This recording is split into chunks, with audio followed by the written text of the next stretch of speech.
Hello everyone. তো দেখো রাতে ঘুমোতে যাব, এখন সব হয়েই গেছে, ডিনার কমপ্লিট হয়ে গেছে। এবার রাতে এখন ঘুমাতে যাওয়ার আগে একটু চুলটা আঁচড়ে নেব আর একটু স্কিন কেয়ার করে শুয়ে পড়বো, কারণ সারাদিন অত স্কিনের আমি যত্ন নিতে পারি না। রাতের বেলাতেই একটু স্কিন কেয়ার করে তারপর শুতে চলে যায়। আর সারাদিন যত্ন না করলেও না রাতের স্কিন কেয়ারটা মানে আর কি করাটা খুবই দরকার, কারণ রাতেই যদি একটু স্কিন কেয়ার না করে শোয়া যায় তো স্কিনটা একদমই ভালো থাকে না। তো মুখটা ফেস ওয়াশ দিয়ে ধুয়ে এসেছি, জাস্ট একটু ক্রিম নিয়ে মুখে মেখে নেব। তো এই যে ক্রিম মেখে নেব, তারপরে গিয়ে শুয়ে পড়বো, কারণ সারাদিন যদি নাও করো রাতেরটা না অবশ্যই দরকার পড়ে। রাতে একটু স্কিন কেয়ার করাটা দরকার, কারণ সারাদিনের স্কিনের ওপরে একটা তো ধকল যায়, তো রাতের বেলাতে একটু ভালো করে স্কিনটা যদি ধুয়ে একটু কিছু মেখে যদি শোয়া যায় না, স্কিনটা ভালো থাকে।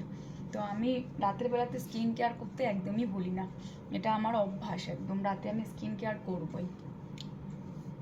তো দেখো ক্রিম মেখে নিয়েছি, এবারে ঘুমাতে চলে যাবো। তো চলো টাটা, গুড নাইট।